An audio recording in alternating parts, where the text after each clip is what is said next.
ചേട്ടൻ എന്താ ഇത്രയും വൈകിയത്? പോയ കാര്യം നടക്കണ്ട. എന്താണ് അവിടെ ആളുമകളൊക്കെ? ഒന്നും പറയണ്ട ചേട്ടാ, ആകെ പ്രശ്ന. എന്ത് പ്രശ്നം? അവിടുത്തെ മേനോ സാറിനെ കുറച്ച് ദിവസമായിട്ട് കാണാനില്ല. കാണാനില്ലേ? ആ, അന്ന് രാത്രി ഇവിടെ വന്നില്ലേ? പിറ്റേന്ന് കാലത്ത് കല്യാണ മണ്ഡപവും ഹോട്ടലോ ക്യാൻസൽ ചെയ്യാൻ വേണ്ടി ഗുരുവായൂർക്ക് പോയതാ. ദിവസം 10 കഴിഞ്ഞു, ഇതുവരെ തിരിച്ചെത്തിയിട്ടില്ല. ആരോടും ഒരു അക്ഷരം പറഞ്ഞിട്ടില്ല, ഒരു എഴുത്ത് എഴുതി വെച്ചിട്ടില്ല. എവിടെ പോയെന്ന് ആർക്കും ഒരു വിവരമില്ല. മക്കളോ വയസ്സിനോ ഒക്കെ കരച്ചിൽ തന്നെ കരച്ചിൽ.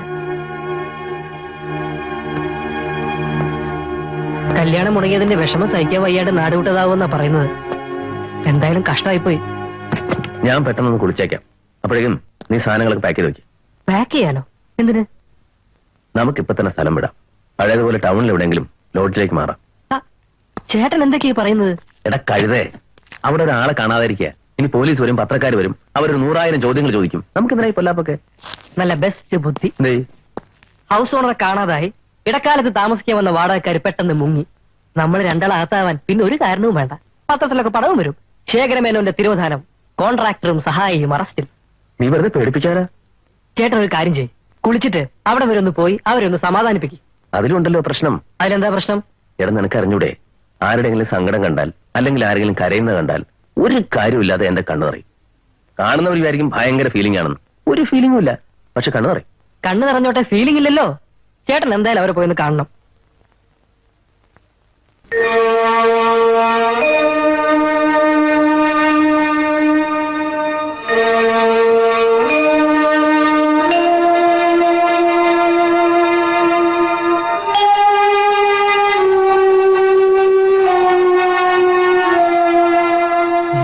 ഞാൻ തിരുവനന്തപുരത്തായിരുന്നു. അന്നപ്പോഴാണ് വിവരങ്ങളൊക്കെ അറിഞ്ഞത്. ബന്ധുക്കളുടെ വീടുകളിലൊക്കെ അറിയാവുന്നിടത്തൊക്കെ നോക്കി, അവിടെ എങ്ങും ചെന്നിട്ടില്ല. വല്ലാത്ത മനപ്രയാസം ഉണ്ടായിരുന്നല്ലോ. അത് മാറുന്നവരെ ഒന്ന് വിട്ടു നിൽക്കാന്ന് വിചാരിച്ചിട്ടുണ്ടാവും. എന്നെയും മക്കളെയും വിട്ടു നിന്ന മനസ്സമാധാനം ഉണ്ടാവും അവന്. വരും, അധികം താമസിയാതെ വരും.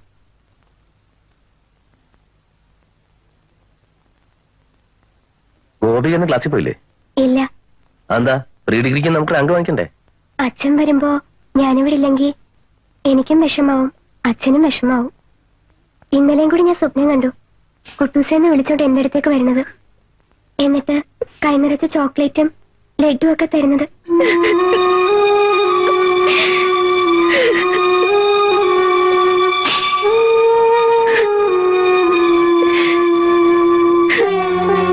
എനിക്ക് അത്യാവശ്യമായിട്ട് വർക്ക് സൈറ്റിലൊന്ന് പോണം, പിന്നെ വരാം.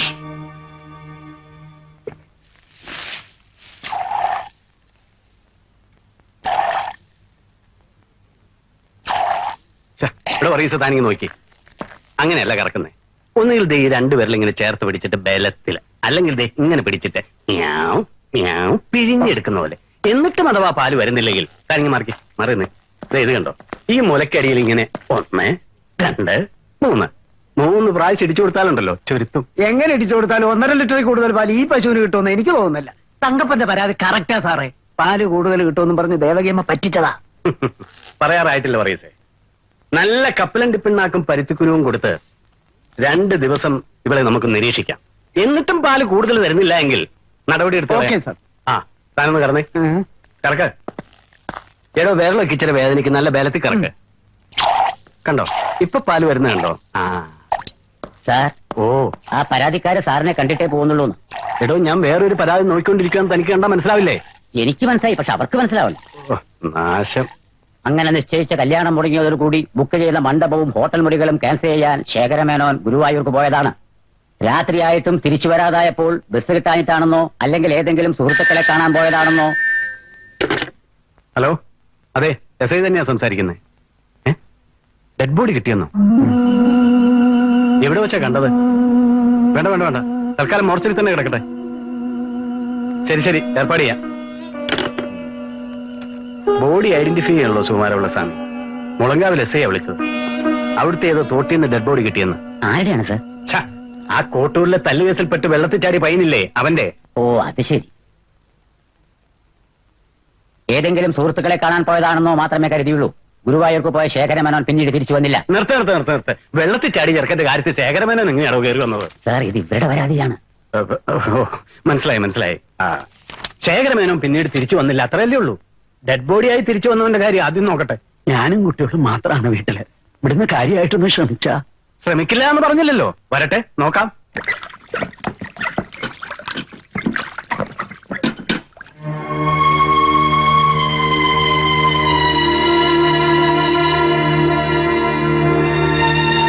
ചേട്ടാ അവിടെ പോലീസൊക്കെ വന്നിരിക്കുന്നു. പോലീസ്? നീ എന്തേക്ക്, ഞാനൊന്ന് പോയി നോക്കിട്ട് വരാം. ചേട്ടൻ ഇപ്പൊ പോണ്ട, വെറുതെ എന്തിനാ നമ്മള്. സാരല്ല, എന്തായെന്നറിയാലോ. ഒരാളെ കാണാതായിട്ട് പോലീസിൽ പരാതിപ്പെടാൻ ഇത്രയും ദിവസം താമസിച്ചെന്താ? ഇന്ന് വരും നാളെ വരും എന്ന് വിചാരിച്ച് കാത്തിരുന്നു. വരില്ല എന്ന് ഉറപ്പായപ്പോഴാ പരാതി തന്നത്, അല്ലേ മാമ? ശേഖരമേനോൻ എത്ര മക്കളുണ്ട്? ഈ കാണുന്ന 3 മാത്രം. വേറെ ബന്ധം വല്ലതും ഉണ്ടായിരുന്നു? അതായത് രണ്ടാം ഭാര്യ, വെപ്പാട്ടി, അങ്ങനെ എന്തെങ്കിലും? അയ്യയ്യയ്യേ, ഞങ്ങൾ നല്ല അസല് തറവാട്ടുകാരാ. നീ മറിയിക്കേ. എന്തേ? താനാരാ? അത് വരെ മനസ്സിലായില്ലേ? എന്റെ പേര് പങ്കുണ്ണി മേനോൻ. മെയിൻ ബിസിനസ് അടക്ക കച്ചവടം, ചാണകച്ചവടം. ഇത് സുഭദ്രന്റെ വീട്, ഇതെന്റെ വീട്, ഇതെന്റെ വീട്. ഇടയിൽ കയറി സംസാരിക്കാൻ താനാരോടോ? മാമ. മാമ. ആരെങ്കിലും നിങ്ങളെ ഭീഷണിപ്പെടുത്തുകയോ വെല്ലുവിളിക്കുകയോ വല്ലതും ചെയ്തിട്ടുണ്ടോ? ഇല്ല. പിന്നെ അയാൾ എങ്ങോട്ട് പോയി? അതാണല്ലോ നമ്മളോട് അവരെ അന്വേഷിക്കാൻ പറഞ്ഞത്.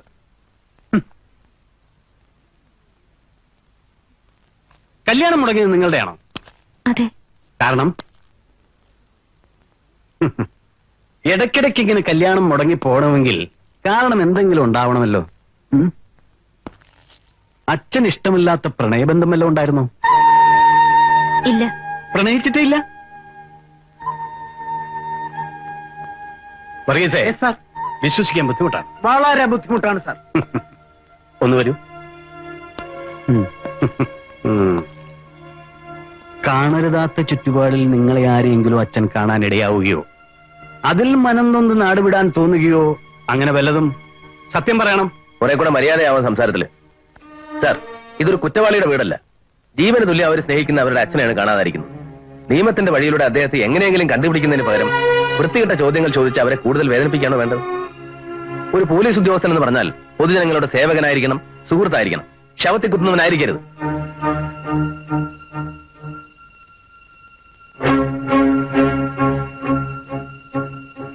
Sorry sir.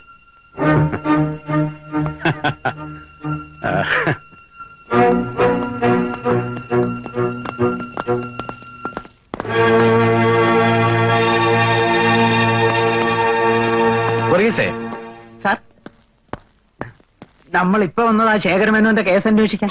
അതല്ലടോ. പിന്നെ അയാൾ പറഞ്ഞ ഈ കാര്യം ഉണ്ടല്ലേ? ഉണ്ടോ? ഉണ്ട്. ശരിയാ, അക്ഷരം പ്രതി ശരിയാ, കാര്യമുണ്ട്. താൻ ജയിപ്പിക്കാറ്. ശരി സാർ.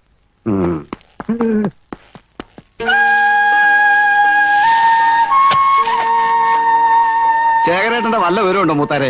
ഒന്നുമില്ല. മഴ മൂപ്പരെ കാത്തിരിക്കില്ല കേട്ടോ. മരുന്നടിയും വളവിടലും ഇപ്പൊ ചെയ്തില്ലെങ്കിലേ കൊയ്യാൻ പിന്നെ കള മാത്രമേ ബാക്കി ഉണ്ടാവൂ. ചെയ്യണം.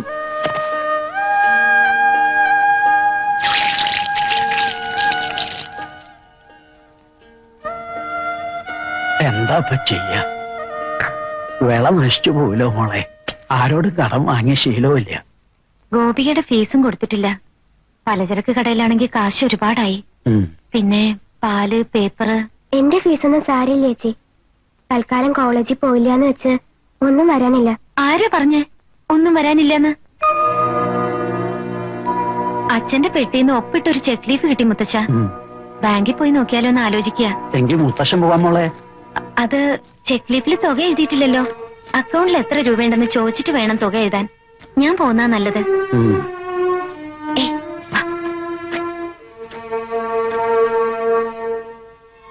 മുത്തശ്ശന് സങ്കടാവില്ലേ നീ കോളേജിൽ പോണില്ല എന്നൊക്കെ പറഞ്ഞ? അങ്ങനെയൊന്നും ചിന്തിക്കേ വേണ്ട. ഞാൻ ഇട്ടിരിക്കുന്ന ഈ കമ്മലും വളയും ഒക്കെ ഉണ്ടല്ലോ, അതൊന്നും നിന്റെ പഠിത്തത്തെക്കാൾ വലുതല്ല. അച്ഛൻ വരുമ്പോ എന്നോടാ ചോദിക്ക. ഈ ചെക്ക് ക്യാഷ് ചെയ്യാൻ പറ്റില്ല. അതെന്താ? മിസ്റ്റർ ശേഖരമേനോൻ മിസ്സിംഗ് ആയതുകൊണ്ട് ബാങ്ക് അക്കൗണ്ട് ഒക്കെ മരവിപ്പിച്ചിരിക്കുക. Police case ആയതല്ലേ. ഇത് അച്ഛൻ തന്നെ ഒപ്പിട്ട ലീഫാണല്ലോ. ശരിയാണ്, പക്ഷെ ഡേറ്റ് ഇന്നത്തെ അല്ലേ. ഇത്രയും ദിവസം മുമ്പ് കാണാതായ ശേഖരമേനോൻ ഇന്നത്തെ ഡേറ്റിൽ എങ്ങനെ ഒപ്പിടുമെന്നാണ് മാനേജർ ചോദിക്കുന്നത്. ഒന്ന് സഹായിക്കാൻ പറ്റുമോന്ന് ചോദിക്കൂ. ഞങ്ങൾക്ക് കുറച്ച് അത്യാവശ്യങ്ങളുണ്ടായിരുന്നു. അതൊക്കെ ശരിയാണ്, പക്ഷേ നിയമപ്രകാരം ഈ അക്കൗണ്ട് ഇപ്പൊ ഓപ്പറേറ്റ് ചെയ്യാൻ പറ്റില്ല.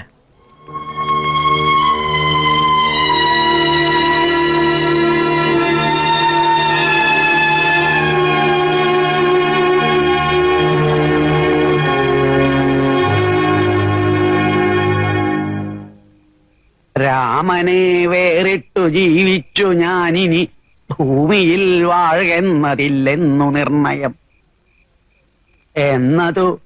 എന്നതു കേട്ടൊരു ഭൃത്യജനങ്ങളും മന്നവൻ തന്നെ എടുത്തു കൗസല്യതൻ മന്ദിരത്തിങ്കലാക്കിടിനാരം നേരം വന്നോരു ദുഃഖേന മോഹിച്ചു വീണിതു. രാമ രാമ രാമ രാമ രാമ രാമ രാമ രാമ രാമ. എന്താ അവിടെ തന്നെ നിന്നത്? കേറിയിരിക്കൂ, വരൂ, ഇങ്ങോട്ട് ഇരിക്കൂ. അല്ല, ഞാൻ ഇറങ്ങ. പിന്നെ കഴിഞ്ഞ മാസം സിമന്റ് വന്നപ്പോ ഞാൻ കുറച്ച് കാശ് മേനോൻ സാറിന്റെ അടുത്ത് വാങ്ങിയിരുന്നു. അത് തിരിച്ചു കൊടുക്കാൻ പറ്റിയില്ല. ഇപ്പോഴാ പണം കയ്യിൽ വന്നത്. എന്നാ പിന്നെ അതിവിടെ ഏൽപ്പിച്ചിട്ട് പോകാന്ന് വിചാരിച്ചു. അത് മോളുടെ കയ്യിൽ കൊടുത്താ മതി. മോളെ അല്ല, പറഞ്ഞാ മതി.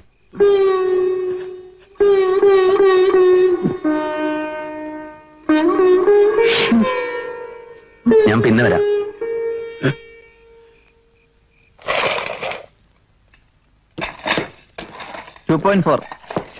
ആ മതി. ഇതിലേക്ക് നനയ്ക്കുന്നത് പോരാട്ടോ. നന്നായിട്ട് കാണിക്കുന്നുണ്ട് മാഡം. ബാലു, ബാലു, ബാലു കരിക്കൊണ്ട പൈസ. എടാ, ഇവിടേക്കൊന്ന് ശരിക്കും നനച്ചൂടെ? എന്നോട് സിമെന്റ് കൊണ്ടല്ലേ സാർ പറഞ്ഞത്? നീ വേറെ ഒന്നും ചെയ്യണ്ട, നന മാത്രം മതി. ഒന്നുകൂടെ നനയ്ക്കാൻ ഏർപ്പാട് ചെയ്തിട്ടുണ്ട് മാഡം. ചെക്ക് കിട്ടിയില്ലേ? കിട്ടി. അതിന് മാഡത്തിനോട് നന്ദി പറയാൻ കാത്തിരിക്കായിരുന്നു ഞാൻ. മാഡം ഒരാളുള്ളതുകൊണ്ടാണ് ഇതൊക്കെ ഇത്ര എളുപ്പം നടന്നത്. പക്ഷേ ഈ നാൽക്കാലികൾക്ക് വിശപ്പിനെ പറ്റി മാത്രമേ വിചാരമുള്ളൂ എന്ന് പറഞ്ഞ പോലെ എന്റെ സ്ഥിതി. അതെന്താ? ചെക്ക് കിട്ടലും മാറലും തീരലും ഒപ്പം കഴിഞ്ഞു. അടുത്ത ബില്ല് റെഡിയാക്കി വെച്ചിട്ടുണ്ട്. കൊടുത്തേക്കൂ, ഞാനായിട്ട് ഡിലേ ഇല്ല. Thank you. തിരുവനന്തപുരത്ത് ചെന്നിട്ട് എന്റെ ചേട്ടനെ വിളിക്കാന്ന് വെച്ചാൽ ഹരീന്ദ്രൻ മറന്നു അല്ലേ? ചേട്ടൻ ഹരിയുടെ കോളും പ്രതീക്ഷിച്ചിരിക്കുകയായിരുന്നു. മറന്നതല്ല, മനഃപൂർവ്വം വിളിക്കാഞ്ഞതാ. ഒന്നാമത് ചേട്ടനോട് പറയാൻ മാത്രം എനിക്ക് പ്രത്യേകിച്ച് കാര്യങ്ങളൊന്നുമില്ല.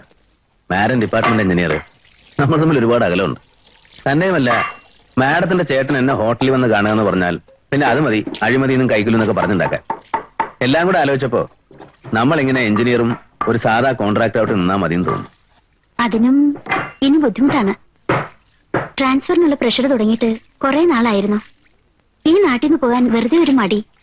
ഇന്നലെ ഞാൻ തീരുമാനിച്ചു, പോയിക്കളയാം. എപ്പോഴായാലും പോകേണ്ടതല്ലേ. ചിലപ്പോ ഇനിയൊരു യാത്ര പറയാൻ പറ്റിയെന്ന് വരില്ല.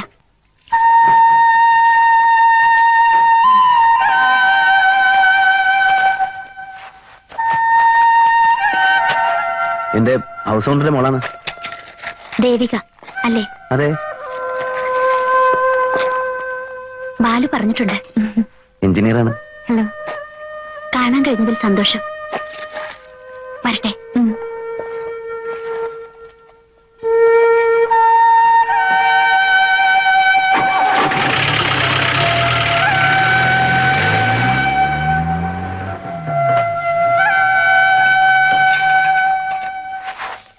എന്താ വിശേഷിച്ച്?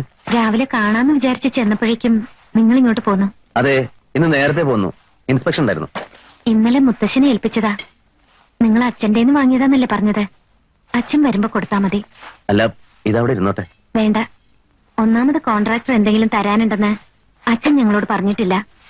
കടം കൊടുക്കാനുള്ളതായാലും കിട്ടാനുള്ളതായാലും സാധാരണ പറയാറുണ്ട്. ഇത് മറന്നാവും ചിലപ്പോ. സാരമില്ല. ഏതായാലും ഞങ്ങൾ ഇത് വാങ്ങാൻ പാടില്ല. പിന്നെ അടുത്ത മാസത്തെ വാടക കുറച്ച് നേരത്തെ കിട്ടിയാ കൊള്ളായിരുന്നു. വരട്ടെ.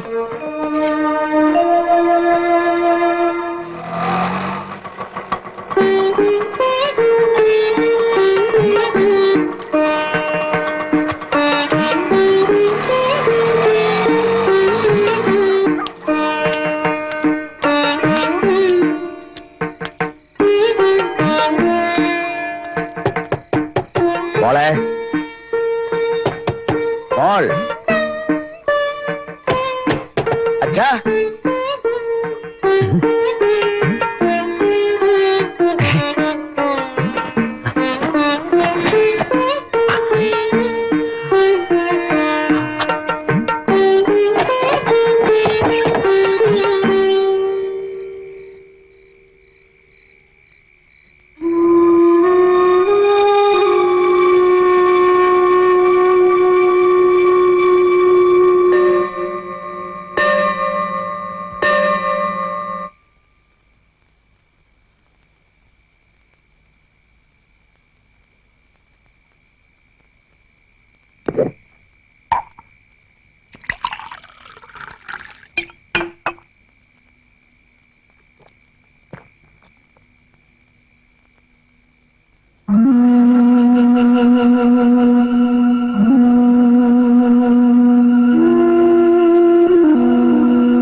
നേരത്തെ ഇവിടെ എങ്ങനെ നിൽക്കണേ?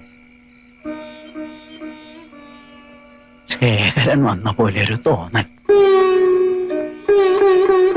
അവന്റെ ശബ്ദം ഞാൻ ശരിക്കും കേട്ടു. സ്വപ്നം കണ്ടതാവും. ഉം. മഞ്ഞുണ്ട്, പോയി കിടന്നോളൂ. ഇത്രയും ദിവസം ഞങ്ങളെ ഒന്നും കാണാണ്ടിരിക്കുക അവന് പറ്റില്ല. അവനെന്തോ അപകടം പറ്റിയിട്ടുണ്ടെന്ന് എന്റെ മനസ്സ് പറയണു. ഒക്കെ തോന്നലാണ്. തോന്നലാവട്ടെ. ഈശ്വര,